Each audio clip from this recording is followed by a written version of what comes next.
ఆంధ్రప్రదేశ్ ముఖ్యమంత్రి చంద్రబాబు నాయుడు గారికి నా విజ్ఞప్తి, ఈ టీటీడీ గాని ఇతర ధార్మిక సంస్థలు గాని ఉన్నటువంటి ఉన్నత పదవులు ఉన్న వాళ్ళ పైన ప్రత్యక్షంగా గాని పరోక్షంగా గాని నైతిక విలువలకు సంబంధించి కోడ్ ఆఫ్ కాండక్ట్ సంబంధించి అటువంటి వార్తలు వస్తే దాన్ని సీరియస్గా తీసుకోవాల్సి వస్తుంది.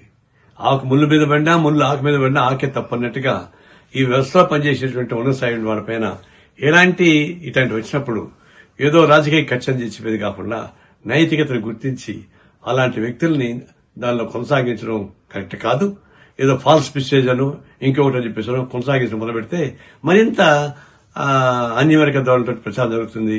అది కోట్లాది మంది డివోటీస్ భక్తులకి ఇది విఘాతం జరుగుతుంది. ఇప్పటికే లడ్డూ వ్యవహారంలో అట్లాంటి విఘాతం జరిగిపోయింది. మళ్ళీ ఇవి కూడా వేస్తే ఆ పవిత్ర దెబ్బతింటుంది. దీని నుంచి తక్షణం మీనమేషాలు లెక్క పెట్టకుండా తగిన చర్యలు తీసుకోమని చెప్పేసి నేను కోరుతా ఉన్నా.